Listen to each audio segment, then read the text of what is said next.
Susana Vázquez, que está en estancia aquí en Toulouse desde hace más de 15 días ahora.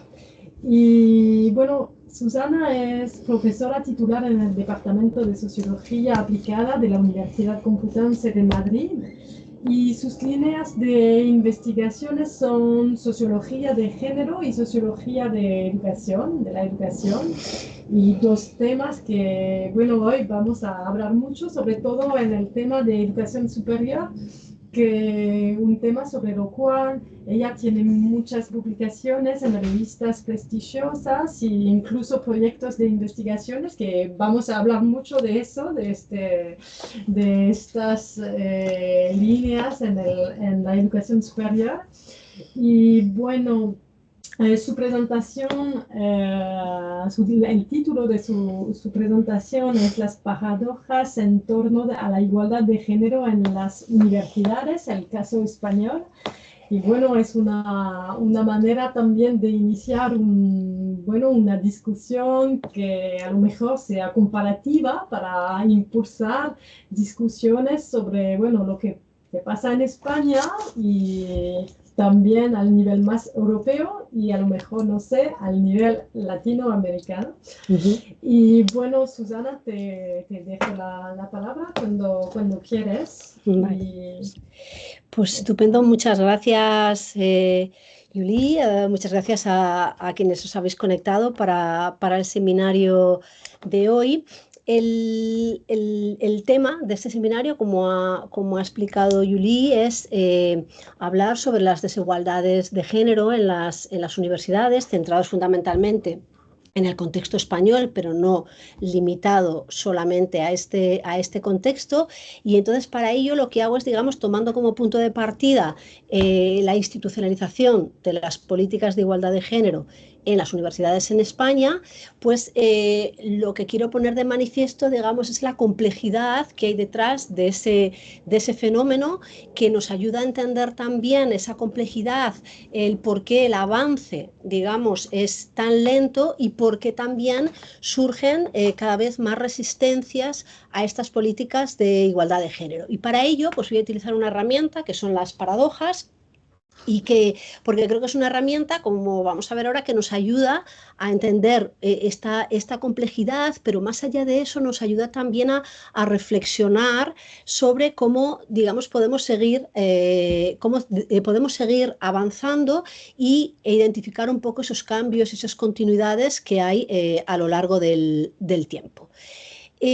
Como decía, como punto de partida tenemos la institucionalización de las políticas de igualdad de género en las universidades en España.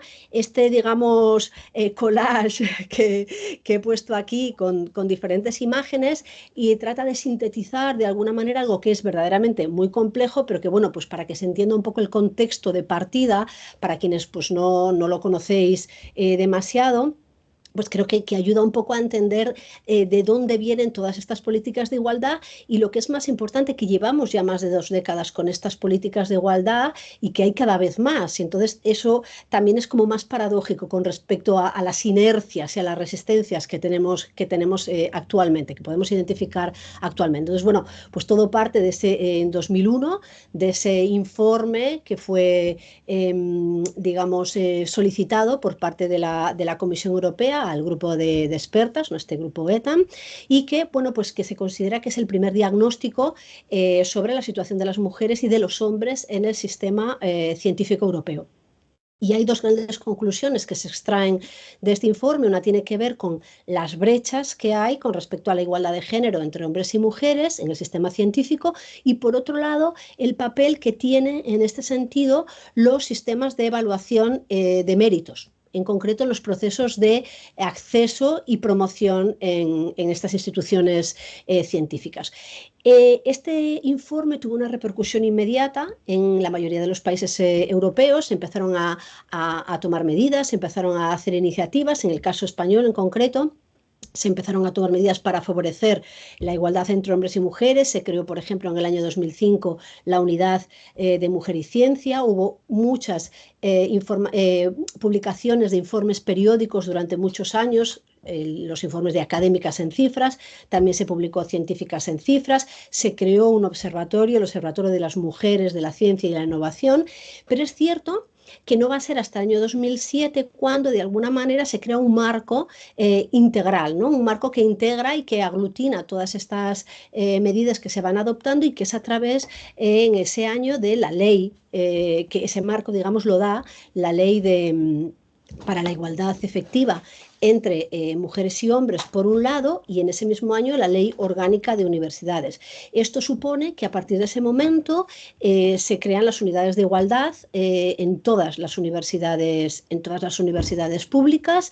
Se crean estas unidades de igualdad y estas unidades de igualdad pasan a tener entre sus responsabilidades, pues diseñar planes de igualdad, por ejemplo, en la Complutense ya vamos por el segundo, diseñar protocolos contra el acoso sexual, el que aparece ahí es el acoso sexual y sexista, que era el primero, ahora tenemos un segundo que es sobre el acoso sexual, también promover medidas para incorporar la perspectiva de género en docencia y en investigación, guías para incorporar un lenguaje inclusivo, una cuestión verdaderamente controvertida en el caso español. Y bueno, otras medidas también, como he puesto también el ejemplo del premio al mejor trabajo de fin de máster, porque bueno, pues como coordinadora del máster de estudios de género en la Universidad Complutense me parece también relevante, digamos, estas medidas en esa dirección. Bien, teniendo en cuenta, digamos, que esta institucionalización se ha producido ya hace más de 2 décadas, que cada vez esas medidas van aumentando, es decir, se incorporan cada vez más medidas para reducir esa igualdad, el elemento de las paradojas, incorporarlo para el análisis resulta relevante, no solo, como decía, porque nos sirve para poner de manifiesto la complejidad que hay detrás, porque, por ejemplo, las paradojas, a diferencia de un dilema, no plantean dos cuestiones que tenemos que elegir entre una y la otra, sino que las paradojas nos plantean dos situaciones que son contradictorias o aparentemente contradictorias en un mismo momento, es decir, coinciden en el tiempo y en el espacio. Y desde esa perspectiva, la paradoja es una herramienta útil porque nos obliga a reflexionar sobre lo que hay detrás de esas situaciones que son contradictorias o controvertidas, ¿no? Y que se producen, como digo, en ese mismo momento, en el espacio y en el tiempo. Sobre esta cuestión, digamos, de los conceptos de la utilidad de las paradojas frente, por ejemplo, pues a los dilemas o frente a las ambigüedades, es muy interesante el trabajo de Jeff Hearn del 98, en el que debate un poco estas cuestiones y discute la relevancia de estos conceptos, pero también es cierto que hay que poner de manifiesto que cuando hablamos de paradojas es de alguna manera inevitable también incorporar la terminología relacionada con dilemas o con contradicciones, incluso con ambigüedades. Y yo añadiría a esta cuestión, como decía al principio, que también las paradojas nos permiten poner de manifiesto los avances y las continuidades, porque muchas veces en esas dos situaciones que son aparentemente contradictorias, una conlleva un avance con respecto a lo que ha ocurrido y otra a lo mejor es una inercia, entonces es como una continuidad. Entonces también ponen de manifiesto esto, que no solamente se va en línea recta avanzando y no todos son problemas, sino que hay como una tensión entre los avances y las continuidades que se producen. Y creo, como digo, desde esa perspectiva, que es una herramienta muy útil. En el ámbito del estudio de las desigualdades de género en las universidades, las paradojas es una herramienta que se ha utilizado mucho. He puesto simplemente ahí algunos ejemplos. Uno de ellos, pues, es el de Lisa Husu, que lo utilizó en 2004 para identificar paradojas a las que se enfrentaban las mujeres académicas de manera específica. Yo misma, en mi tesis doctoral en 2006, utilicé las paradojas para para representar los resultados de mi investigación, y ahí es cierto que no solamente identifique paradojas a las que se enfrentan a las mujeres, como puede ser la paradoja que denominé de la pasión, que ahora comentaré, sino también paradojas que se producen más a nivel meso, ¿no? A nivel institucional. Y luego pues están los estudios también de Merike van der Brink y de Linek Stove, y del mismo año de Wendy Faulkner, que también identifican en el caso de Holanda y en el caso del Reino Unido paradojas que tienen que ver con la invisibilidad, con la visibilidad, la paradoja del apoyo y también la paradoja de la meritocracia. Estos ejemplos que he puesto aquí nos sirven, además de para poner de manifiesto que es una herramienta que se ha utilizado mucho, pero para mí lo más relevante, y en conexión con lo que decía Yuli, es esta idea de que vemos ahí que hay paradojas que se dan en diferentes contextos nacionales, en diferentes contextos institucionales. Es decir, no es algo específico de un determinado contexto, y hay, digamos, paradojas que son comunes. Entonces, esa perspectiva comparativa creo que añade un valor añadido a este tipo de análisis. Obviamente se escapa de la capacidad que tengo ahora mismo en este seminario para hacerlo, pero creo que es una cuestión que a tener en cuenta, porque nos aporta, digamos, matices, es decir, como una misma paradoja que se puede dar en diferentes contextos tiene matices y efectos diferentes en el caso de mujeres y hombres. Pues, por ejemplo, como veremos, el caso pues, de la paradoja de, digamos, de las redes informales de poder, ¿no? De la excelencia, que estaría dentro de esa. Entonces, dicho esto, simplemente quería hacer una nota aclaratoria, que cuando yo hablo de políticas de igualdad, a veces digo políticas de igualdad y otras veces digo políticas de igualdad de género. Y esto es una cuestión que me parece relevante, porque el otro día justo también la comentaba con Julie, porque claro, es importante entender de lo que estamos hablando, y que yo no voy a abarcarlo todo. Es decir, cuando yo hablo de políticas de igualdad, hablo de políticas de igualdad de género, pero porque es lo que entendemos en las universidades españolas cuando hablamos de políticas de igualdad. Y en la Complutense, de hecho, como podéis ver ahí, tenemos una una unidad de igualdad, que es la que se ocupa de la igualdad de género, y tenemos una unidad de diversidad e inclusión, que en este caso se ocupa de cuestiones que tienen que ver con la integración de personas con discapacidad, con diversidad funcional, y que se ocupa de la inclusión de personas del colectivo LGTBI+, ¿no? Es decir, esto es cierto que hace un tiempo teníamos ahí, eso estaba dividido en dos, ahora mismo han decidido fusionarlos, pero por ejemplo en el caso francés, como decía Julie, en el caso de la Universidad de Toulouse no es así, ¿no? Es lo que está en el mismo sitio cuando hablamos de políticas de igualdad, sería igualdad de género y LGTB+, ¿no? Entonces, esta es una cuestión importante, más que nada, efectos aclaratorios de la terminología, ¿no? A la hora de hablar de estas cuestiones. Entonces, pues para organizarla, no sé si está Cristian cambiando de pantalla a medida que yo voy cambiando de pantalla. Es una cuestión que sí, vale, fenomenal, muchas gracias. Es que eso yo, como estoy en la otra pantalla, no lo estoy viendo muy claramente. Entonces, gracias, Cristian, de nuevo. Entonces, para organizar un poco la información, ¿no? Porque es como muchas cosas, ¿no? de las que estamos hablando, para mostrar esta complejidad, pues he utilizado las categorías que identificó Lisa Husu en su trabajo en 2019, cuando ella hablaba en concreto, ella hablaba de la paradoja nórdica, ¿no? De esa idea de, pues en estos países nórdicos que llevamos tantos años y tanto tiempo poniendo en marcha políticas de igualdad, y sin embargo los resultados pues no son los que se espera, e incluso en algunos casos pues eran incluso peores, ¿no? Pues por ejemplo el caso de las mujeres catedráticas que en países del sur de Europa, lo que en principio, claro, pues resultaba algo verdaderamente paradójico. Entonces, estas categorías más adelante se han visto que son también útiles para aplicar a otros países, porque se ha visto que en otros países europeos, incluso en Estados Unidos y en Australia, identifican también este tipo de paradojas. Entonces, pues tal vez en la discusión veremos si también es aplicable a otros contextos que participan, de otros países, digamos, que participan en este proyecto INCASI 2. Entonces, cuando hablamos de paradoja del cambio, muy brevemente, porque ahora voy a ir hablando de cada una de estas tres paradojas, pero cuando hablamos de la paradoja del cambio, a lo que nos estamos refiriendo es eso: a pesar de que ha habido múltiples cambios y transformaciones en las universidades, los cambios con respecto a los patrones de género pues han sido muchísimo más lentos, ¿no? Pues a la hora de trasladar, por ejemplo, pues el pool de estudiantes al de profesoras, ¿no? A la hora de hablar de los números, a efectos, digamos, cuantitativos, ¿no? Pues por ejemplo, a la hora de hablar del número de catedráticas o el número de rectoras. La paradoja de la excelencia, es cierto que Lisa Husu la centraba fundamentalmente en la financiación de la investigación. ¿Vale? Ahí es donde se centraba, era un poco bueno, quiénes dirigen esas instituciones que financian la investigación. Identificaba que había menos mujeres, quién obtiene recursos, se identificaba que las mujeres obtenían menos recursos que los hombres, qué cantidades se obtienen, las mujeres cuando obtienen recursos obtienen menos cantidades que los hombres. Yo en ese sentido abro un poco el prisma y cuando hablo de la paradoja de la excelencia, como veis ahora, pues no solo me refiero a esta cuestión, sino que me refiero a cuestiones que también tienen que ver como cómo definimos los méritos que definen la excelencia o esos procesos a través de los cuales reconocemos esos méritos.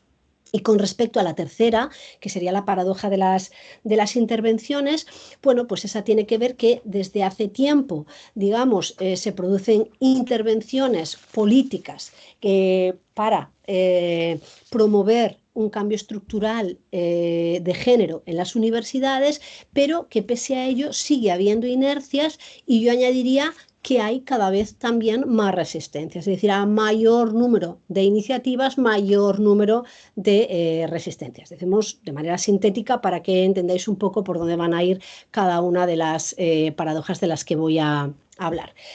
Con respecto a la paradoja de cambio, entrando ya de manera un poquito más profunda en esta cuestión, pues como decía, pues alude a esos cambios, a esas transformaciones que están viviendo las universidades, que viven ya desde hace décadas, por otro lado, pero que ahora pues se han, digamos, hecho, pues eso,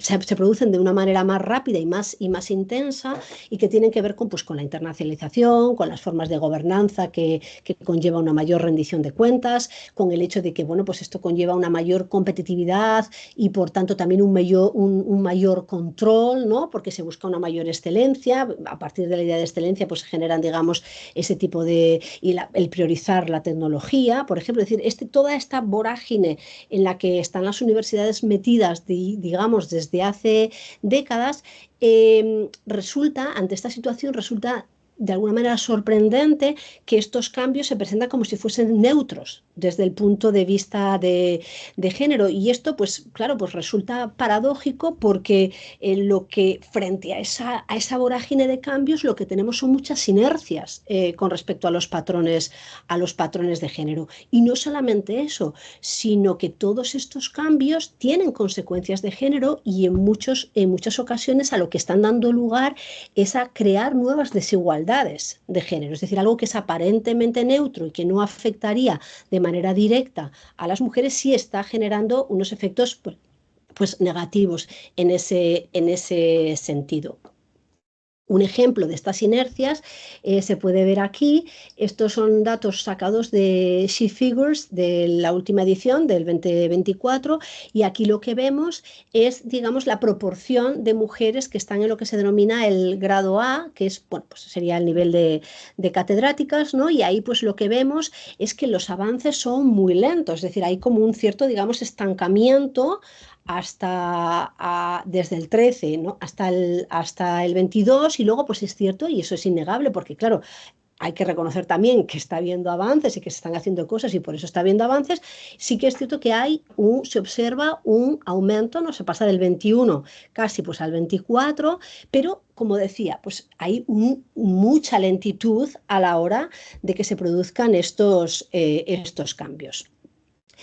Con respecto a estos efectos paradójicos de los que hablaba, tenemos que, por un lado, es cierto que sí, los cambios están dando lugar a que haya una mayor feminización dentro del ámbito académico, pero paradójicamente esa feminización con frecuencia se está produciendo en esas categorías y en esas posiciones que son pues menos atractivas, que están más precarizadas, que están peor retribuidas, que son más inestables y esos son, digamos, un poco los lugares que están ocupando las mujeres. Pero también es relevante ver esto no solamente desde un punto de vista cuantitativo, es que no se trata de que haya más mujeres, sino que también cuando se trata de ver de lo que hacen. En este sentido, a lo que me estoy refiriendo es al caso que identificamos en el estudio que hice con Cecilia Castaño y con y con José Luis Martínez Cantos, en las 48 universidades españolas hicimos un estudio cuantitativo, para analizar las mujeres en los vicerrectorados. Es decir, las mujeres en los vicerrectorados han aumentado y eso es una buenísima noticia, pero ¿en qué rectorados están las mujeres? Eso es lo que nosotros queríamos ver. Y la conclusión fundamental a la que llegamos es que se produce esto que denominamos el academic housekeeping, es decir, el trabajo doméstico académico. Se traslada la división del trabajo que teníamos originariamente en el ámbito doméstico, lo trasladamos al ámbito de la universidad. Y entonces encontramos que las mujeres vicerrectoras están dedicándose a eso del pastoral care, ¿no? A estar en vicerrectorados dedicados a estudiantes, a estudios de grado, a esas cuestiones que son, digamos, vamos a decir, donde hay menos poder, donde hay más trabajo, mientras que los hombres están en esos vicerrectorados donde se toman las decisiones estratégicas, es decir, hacia dónde va esta universidad, ¿no? Entonces ahí hay una cuestión, digamos, en el desempeño de las tareas de gestión, que ellas están donde hay menos prestigio y más asociadas a los cuidados, mientras que los hombres estarían en el otro lado. Esto que ocurre en el ámbito de la gestión ocurre también en el ámbito, digamos, de la investigación en la docencia. Son muchos ya los estudios que han puesto de manifiesto que las mujeres se dedican más a la docencia, mientras que los hombres se dedican más a investigar y a publicar, ¿no? Y eso obviamente también nos ayuda a entender el por qué esas trayectorias no van a la par, ¿no? A la hora de avanzar en ese sentido. Y para terminar esta cuestión de esto, dentro de este marco, digamos, de cambio y transformación y que tiene que ver también con las inercias, en el año 2001, Renata Simianska, que es una catedrática de la Universidad de Varsovia, ya comentaba en aquel momento, en el 2001, que las mujeres eran, ante estos cambios y transformaciones que estaban experimentando las unidades, eran las winners among losers. Es decir, en un contexto de perdedores donde se va, digamos, perdiendo prestigio la profesión, vamos teniendo unos puestos cada vez más precarizados, hay mayor control, mayor competitividad en unas universidades que se orientan cada vez más a los negocios, pues ella ya hablaba de las winners, de las mujeres como winners among losers, ¿no? Entonces esto es una idea que me parece que es interesante porque es una tendencia que de alguna manera parece que persiste, es una inercia, ¿no? en este sentido. Con respecto a la segunda paradoja, que sería la paradoja de la excelencia, decía al principio que Lisa Jusso se centraba fundamentalmente en esta cuestión de la financiación de los recursos de investigación.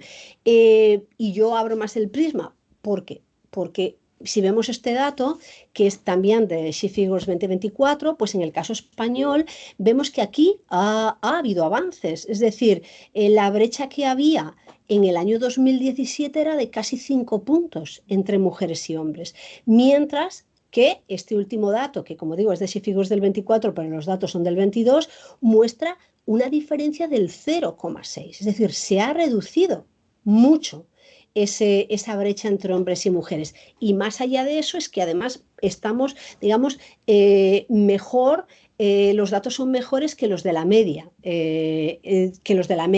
europea. Entonces esa cuestión me parece que ahí sí que hay un avance que, bueno, pues puede ser explicado desde no solamente por una única medida, sino por muchas que se han ido poniendo en marcha, pero que creo que es relevante ponerlo de manifiesto, este avance. En este marco, a la hora de abrir el prisma y decir, bueno, no solamente cuando hablamos de excelencia nos estamos refiriendo a esta cuestión, se han identificado con respecto a la cuestión de la excelencia dos paradojas que tienen que ver directamente con las mujeres académicas. Es decir, las mujeres académicas se enfrentan en este sentido a dos grandes paradojas. Una tiene que ver, es la que he denominado la paradoja de la pasión, y pues, que la elaboré a partir de mi tesis doctoral y del estudio comparativo que hice España e Inglaterra, y la otra sería la paradoja de la visibilidad, que es la que también identifican Wendy Faulkner y Marieke van der Brick y Lynette Stoven.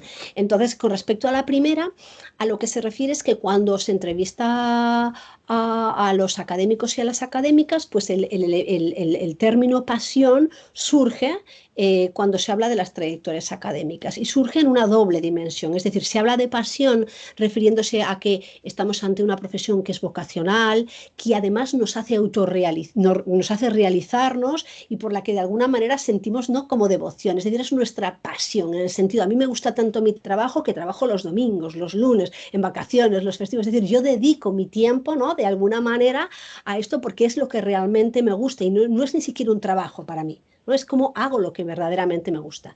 Y en el caso de las mujeres, a esta dimensión, y digo de las mujeres especialmente de ellas, no de manera exclusiva, pero sí especialmente, se añade esa otra dimensión que tiene que ver con los sacrificios, con las renuncias que conlleva también el dedicarse a esta profesión. Esto muy especialmente conectada a las responsabilidades familiares, ¿no? Es decir, a esos sacrificios que tenemos que hacer en este sentido, y ahí se da un poco la paradoja en las mujeres de, bueno, más es menos, ¿no? O sea, cuanto más me sacrifico, cuanto más hago, cuanto más abarco, el resultado que obtengo, digamos, no se corresponde, ¿no? Podemos decir incluso que es menor, ¿no? O sea, no hay un paralelismo entre mi esfuerzo, ¿no?, la pasión que yo pongo aquí y el resultado que yo obtengo. Y en una línea, también un poco en esta línea estaría esta paradoja de la visibilidad o de la invisibilidad, que se da fundamentalmente en contextos muy masculinizados, ¿no? Esta es una cuestión que también es muy importante cuando analizamos en qué contextos, no en todos los contextos es igual. Mi paradoja de la pasión también era más frecuente en contextos pues, más del área de ciencias, de ingeniería en concreto, que por ejemplo en el área de psicología. En esta paradoja de la visibilidad ocurre un poco lo mismo. En contextos fuertemente masculinizados, como es el área de ingeniería, pues se da la paradoja de que las mujeres son muy visibles como mujeres, pero muy poco visibles como ingenieras. El otro día estaba en un seminario y hablaban del caso italiano. Y emergió una cuestión pues muy similar, pero en relación a los hombres, es decir, los hombres que eran padres, ¿no? Y ahí lo que se ponía de manifiesto era un poco que los hombres se visibilizaban como académicos y no tanto como padres, aunque fuesen padres. Mientras que en el caso de las mujeres se visibilizan más como madres, aunque no lo sean necesariamente, ¿no? Siempre está como esa nube ahí encima. Entonces, esta es como una cuestión, digamos, que de alguna manera es como paradójica y bueno, que es resultado obviamente de la división del trabajo que tenemos fuera. Y la cuestión de la ambición también es aquí, entra en esta paradoja de la visibilidad. O sea, lo que plantean estas autoras también es como para desarrollar una trayectoria académica necesitamos ser como push, ¿no? Necesitamos ser ambiciosos, necesitamos mostrar, ¿no?, que tenemos ambiciones, que queremos llegar, que queremos seguir trabajando, pero al mismo tiempo eso hay que hacerlo en su justa medida, ¿no? Hay que mostrar también calma, no hay que parecer demasiado agresivo.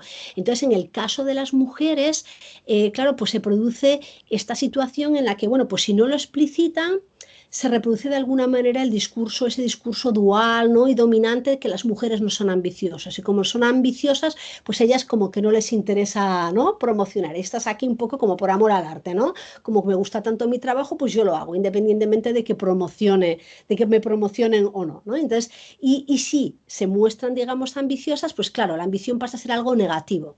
¿No? Una mujer ambiciosa no es lo mismo que un hombre ambicioso. Ahí entran elementos que tienen que ver con estereotipos y que las sitúa, digamos, también de alguna manera fuera, ¿no?, de esa zona que sería lo femenino, ¿no? Y las coloca en un lugar que sería bueno, pues como lo masculino, ¿no? Y lo que no les corresponde, de alguna manera. Con respecto a la cuestión de la excelencia, decía que también hay que tener en cuenta la cuestión esa de cómo definimos los méritos y cómo los criterios que utilizamos para reconocer, ¿no?, esos méritos. Estamos de acuerdo en que pues, los méritos es la mejor manera, digamos, de reconocer y de premiar, ¿no?, pues, el trabajo que hace, es la manera pues, más justa, digamos, y más legítima. Pero ya ha habido muchos estudios que han puesto de manifiesto cómo tanto la evaluación de los méritos como la definición de los mismos, pues juega muchas veces en detrimento de las mujeres. En este sentido, pues se ha hablado, ¿no?, pues del mito de la meritocracia, ¿no?, desde una perspectiva de género, el trabajo pues, muy interesante pues, de Pat O'Connor en este sentido. Pues con respecto al tema de los méritos, he puesto ahí en ese cuadrito, ¿no? Pues lo que se prima cuando se habla de excelencia es la dimensión investigadora frente a la investigación docente. Y ya sabemos dónde dónde se sitúan más los hombres y dónde se sitúan más las mujeres. Paradójicamente, teniendo en cuenta que las universidades no solo se dedican a la investigación, al menos las universidades públicas, ya de las privadas es otra cuestión, pero parte, digamos, de la labor de las universidades es esa labor docente. Y esa labor docente, pues cuando vemos, por ejemplo, los criterios que se tienen en cuenta a la hora de promocionar, pues tiene un lugar secundario frente a la investigación y frente a las publicaciones. Los criterios muchas veces son mucho más cuantitativos que cualitativos. En ese sentido es cierto que se están haciendo cambios. En España, con respecto a las acreditaciones, estamos moviendo ahora hacia un modelo, vamos a decir, más cualitativista y que de alguna manera reconoce pues trayectorias que no son totalmente lineales o trayectorias que pueden haber seguido muchas mujeres y no las penaliza como las penalizaba un sistema tan cuantitativista como el que teníamos, ¿no? De alguna manera los criterios es cierto que en cualquier caso siguen un poco ese modelo ideal también de científico, de académico, no sin responsabilidades del cuidado, ¿no? Obviando que eso es parte de nuestras vidas, parte de nuestras trayectorias, ¿no? Como digo, hay medidas que se han puesto ya en marcha, el tema de las acreditaciones en ese sentido, ese cambio que se ha producido es uno de ellos. También está el tema de los permisos de maternidad y de paternidad. Esto es cierto que también es una cuestión, bueno, controvertida, no hay unanimidad tampoco con respecto a esta cuestión, pero bueno, es una cuestión que puede hacerse una lectura que va digamos, en el buen camino, aunque bueno, pues posiblemente había todavía que trabajar un poco más sobre esta cuestión. En el caso español también el tema de los sexenios, ¿no? El tema de los sexenios es ese periodo de 6 años en el que tenemos que mostrar que hemos tenido pues publicaciones, contribuciones que han resultado relevantes. Y ahí se tiene en cuenta si hemos tenido permisos. Ahora tenemos en cuenta también si hemos tenido permisos por maternidad, para no penalizar a quienes los tienen, ¿no? Es decir, se está caminando también en ese sentido, estamos viendo que hay cambios, ¿no?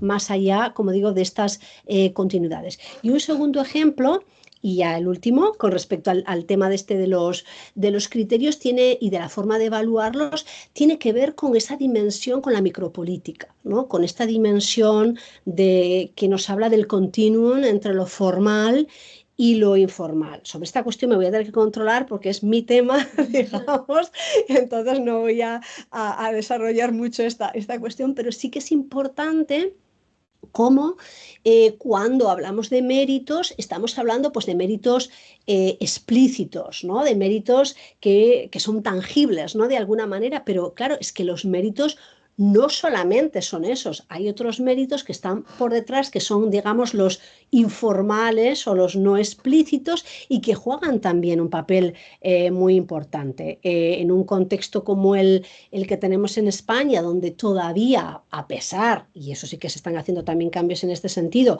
seguimos teniendo un modelo fundamentalmente de acceso local, ¿no? a las universidades, estas redes de apoyo informal, estos considerados los All Boy Networks, tienen un papel muy importante y son un mérito en sí mismo, además de ayudarnos a conseguir otros méritos, ¿no?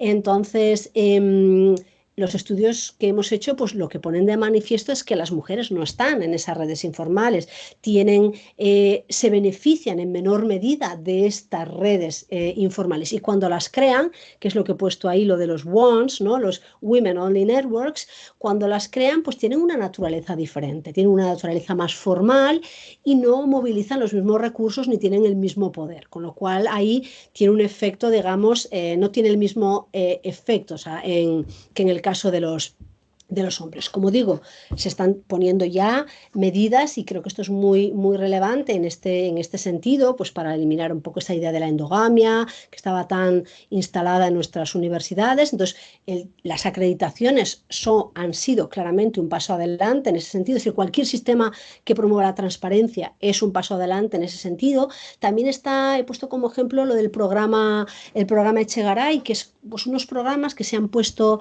en marcha en universidades catalanas fundamentalmente y también de la Comunidad de Madrid, y lo que tratan de hacer es promover la movilidad y tratar de atraer talento diferente vamos a decir, al local, ¿no?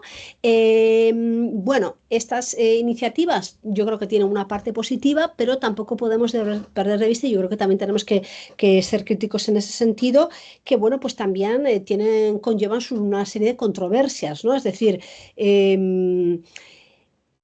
es cierto que hay un sistema de turnos, nos guste o no nos guste, sea algo más o menos tácito en las universidades, y bueno, pues se generan tensiones cuando se habla de traer, digamos, a académicos o académicas de otras universidades que pueden, vamos a decirlo así, pasar por encima, ¿no? En ese sistema de promoción. Como digo, esto es algo especialmente problemático en el caso español por toda la tradición que tenemos de ese sistema endogámico.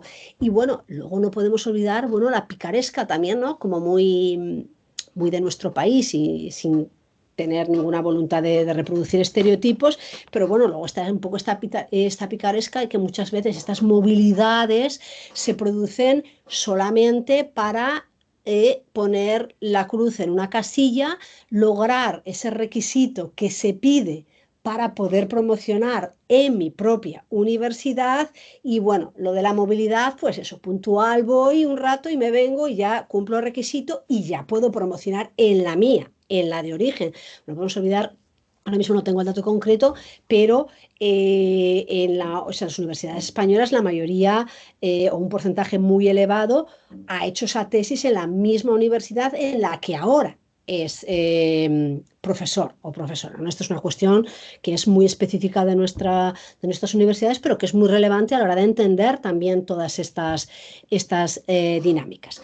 Y por último, la paradoja de las intervenciones, que tiene que ver con que, bueno, pues hace ya mucho tiempo, como trataba de poner de manifiesto al principio, que se están poniendo en marcha políticas para promover la igualdad de género y para promover un cambio estructural en las universidades. De hecho, es un mandato imperativo. Hace tiempo que se habla ya pues, de los avances que se están produciendo. Ahí he puesto la cita, ¿no? Una cita que es la que viene a decir ya en el año pues 2007, creo que, o 2008, creo que es esta cita, perdonad que no he puesto ahí pues dice: menos de una década España no solo se ha convertido en un laboratorio de cambio social en temas sexuales y de género, se ha citado Osborne 2006, es el informe ETAN, sino que se ha situado además a la vanguardia en políticas públicas a nivel europeo en materia de igualdad. Es decir, es cierto que la ley de igualdad de género, la ley para promover la igualdad entre hombres y mujeres, ha sido una de las leyes pioneras en Europa, pero si bien es cierto es eso, y que a partir del 2008 también es cierto que hemos tenido unas políticas de austeridad que han frenado mucho ese avance. Hemos ido poco a poco remontando, pero no deja de resultar contradictorio un poco el hecho de que llevamos mucho tiempo poniendo en marcha muchas medidas, muchas políticas, y, como digo, no solamente los avances son lentos, sino que cada vez nos enfrentamos a un mayor número de resistencias que son tanto individuales como institucionales. En este sentido, cuando hablo de las resistencias, eh, un estudio que hemos hecho, que he hecho bueno, con Cecilia Castaño del año 22, lo que hicimos fue investigar las resistencias y las contrarresistencias a las políticas de igualdad de género en las universidades. Y lo que hacíamos ahí y lo que hicimos fue centrarnos en las universidades de la Comunidad de Madrid y entrevistar a las académicas que habían sido directoras de las unidades de igualdad, para que, bueno, identificaran un poco las resistencias a las que se estaban enfrentando a la hora de poner en marcha sus iniciativas y las políticas que tenían que poner en marcha, y un poco cómo ellas también respondían, ¿no?, frente a estas resistencias. Simplemente a modo de ejemplo, sin entrar en las contrarresistencias, entre las resistencias que ya se encontraban, pues una de ellas muy evidente y que se producían todas era la de negar la necesidad de cambio. Es decir, poner en marcha políticas de igualdad o poner en marcha iniciativas concretas, bueno, pues es un gasto y siempre hay cosas más interesantes o más importantes en las que gastarse el dinero que en esto, ¿no? Al final ya tenemos una igualdad formal y bueno, pues esto es un poco, no es lo prioritario, no es lo que está en la agenda o no es el momento, ¿no? O trivializar, ¿no? Y trivializar también son unas resistencias a las que se enfrenta muy habitualmente y un ejemplo muy evidente en este sentido es el del lenguaje, ¿no? El controvertido tema del uso del lenguaje inclusivo, pero más allá de las recomendaciones del uso del lenguaje inclusivo, por ejemplo, en lo que respecta a la docencia, ¿no? Estaría incluso en cosas que son mucho más evidentes, como pues, se ponía de manifiesto en una de las universidades, una de las universidades más orientadas a la ciencia, pues esta cuestión, a las ciencias, perdón, esta cuestión que tiene que ver con, se llama facultad de ingenieros. ¿Por qué no se llama facultad de ingeniería? Y todas las resistencias en torno a esa cuestión, ¿no? Por ejemplo, o la de no aceptar las responsabilidades. ¿De quién dependen las unidades de igualdad? ¿Cuántos recursos tienen las unidades de igualdad?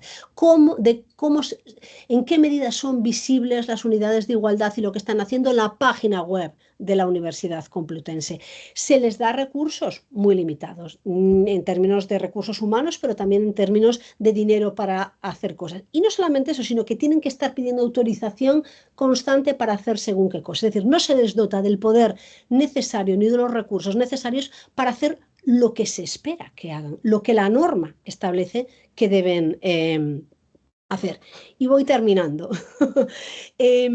Con respecto también a estas resistencias estaría esa paradoja del apoyo de la que hablan Marieke van der Brinken y Lyneke Stobbe, ¿no? Está la paradoja del apoyo, que en este caso tiene que ver con, frente a la necesidad de poner en marcha iniciativas, esas resistencias asociadas a la estigmatización y a la supuesta pérdida de calidad o de prestigio. Esto es un ejemplo muy evidente, es el tema de las cuotas, ¿no? Es decir, aquí estamos un poco como el dilema es, ¿no? O sea, o tenemos universidades de calidad y tenemos una ciencia de calidad, o tenemos igualdad de género, ¿no? Es decir, se estigmatiza a esas mujeres que han sido colocadas ahí porque, bueno, son cuota, ¿no? Son un poco, bueno, son la cuota, son como el momento florero, ¿no? Que hay que colocar ahí mujeres, tengan o no los méritos, están ahí colocadas. Y eso va, la idea de que eso va en detrimento, ¿no? De la calidad que tienen las instituciones. Y por eso el tema de las cuotas es un tema, como digo, tan controvertido, pues países como Irlanda sí lo han hecho y lo han puesto en marcha, pero por ejemplo en nuestro país, en España, pues es una cuestión que ni se pone encima de la mesa porque genera muchísimas resistencias. Entonces lo que plantean, digamos, estas autoras es transformar ese dilema en una paradoja. Es decir, la creencia es que la meritocracia es el sistema ideal y la meritocracia es neutral con respecto al género. ¿Vale? Y entonces eso es lo que hay de alguna manera que darle la vuelta. Es decir, las políticas de igualdad no son, o sea, el tema está en que cuando hablamos de políticas de igualdad estamos hablando de políticas para ayudar a las mujeres.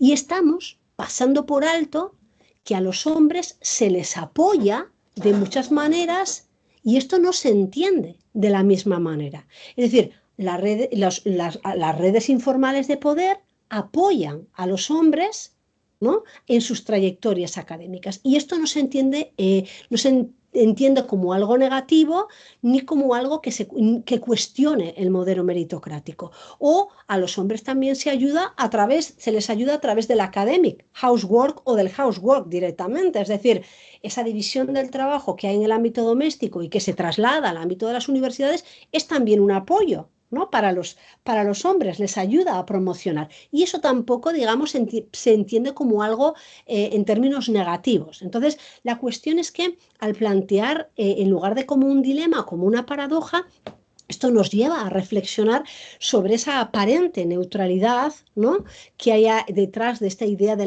la meritocracia y de los criterios que se utilizan a la hora de promocionar y de esta idea de las políticas de igualdad de género no están ahí para ayudar a las mujeres. Las políticas de igualdad de género están ahí para promover la igualdad de género, y género no es sinónimo de mujeres. Las políticas de igualdad de género están para promover la igualdad entre hombres y mujeres, y eso es lo que les da la legitimidad en este. Termino con la paradoja que tiene que ver con las iniciativas contra el acoso sexual. ¿Y por qué con esta? Porque de alguna manera también tenemos que hacer autocrítica, es decir, también en las propias medidas que ponemos en marcha para promover la igualdad de género, puede haber limitaciones y situaciones que puedan resultar paradójicas. Es decir, las universidades, es decir, en el contexto del movimiento Me Too y de otros movimientos, el tema del acoso se pone sobre la mesa, se pone en la agenda. Las universidades, sin embargo, son entornos aparentemente women friendly, ¿no? No son hostiles. Sin embargo, los datos lo que nos demuestran es que hay acoso en las universidades. Es digamos, un problema que existe y que persiste, ¿no?, a lo largo del tiempo. He puesto ahí algunos datos con respecto al estudio que se hizo sobre el acoso sexual en 2018 en la Universidad Complutense. Es el único que tenemos y es el último, por tanto, y ahí, bueno, pues algunos datos, no voy a parar en detalle, pero simplemente para poner de manifiesto que es un problema. Es decir, pues un 6,5 declara haber sufrido acoso en la universidad, un 8% en el caso de las mujeres, un 45,3 dice haber sufrido acoso fuera de la universidad, en el caso de las mujeres un 59,4, casi el 55% de estas situaciones no son puntuales, no es algo aislado, aproximadamente el 88% de los agresores son hombres. Sin embargo, a diferencia de otros estudios en otros países, esos agresores no son superiores jerárquicos, sino que en el caso de la Universidad Complutense son compañeros, es decir, son iguales. Y la parte que es interesante también, ¿qué hace alguien que sufre acoso? La mayoría o lo habla con sus familiares y amigos o no hace nada. Y hay un porcentaje muy pequeño, bueno, muy pequeño, un 18,6, que utiliza los mecanismos que existen para, bueno, pues poner de manifiesto lo que le ha ocurrido y que se busquen soluciones. Y en este sentido, para mí, esta es una cuestión muy relevante, ese último dato. Es decir, los estudios muestran que si las mujeres no denuncian esos acosos, es pues que, bueno, pues quieren minimizar esa experiencia, no quieren revivirla. La pregunta que nos tenemos que hacer es qué papel juega ahí, ¿no? Y tal vez estudiar esta cuestión, qué papel juega ahí los mecanismos que se establecen desde las universidades para hacer estas denuncias. Esta es una cuestión que comentaba el otro día con Julie y que lo estábamos viendo en el caso de la Universidad Complutense y también en el caso de la Universidad de Toulouse, es los formularios que se utilizan para hacer estas denuncias. Por utilizar un eufemismo, son muy mejorables, porque tenemos, digamos, los dos puntos en el espectro. Tenemos desde uno que nos pide que le demos hasta el DNI, hasta otro en el que todo es anónimo, y eso puede dar lugar a cualquier cosa, hasta a que tenga, digamos, efectos inesperados, porque uno puede denunciar lo que sea contra quien sea y de la manera que le parezca. Entonces, también creo que esa reflexión sobre esas medidas que estamos poniendo en marcha y los efectos que pueden estar teniendo y que pueden estar contribuyendo a esas inercias y incluso a esas resistencias. Termino envolviendo un poco y volviendo al principio. Es decir, la desigualdad de género no es un problema menor, es un problema que requiere intervención y que requiere políticas de intervención, pero tenemos también que tener en cuenta cómo al analizar el problema hay esos discursos que pueden ser, llamémosle contradictorios, llamémosle paradójicos, y que nos ayudan a entender cómo hay avances, hay retrocesos y cómo hay, digamos, limitaciones en esas medidas que se están poniendo en marcha y cómo es difícil, digamos, encontrar soluciones como obvias y claras a este fenómeno tan complejo. Y creo que esta es una oportunidad ahora pues también pues para discutir y ver un poco cómo estas situaciones se dan o en qué medida no se dan también en otros contextos, pues para pensar incluso en potenciales colaboraciones con perspectiva comparada en el marco del proyecto. Muchas gracias. Muchas gracias. ¿No me he largado mucho? Bastante.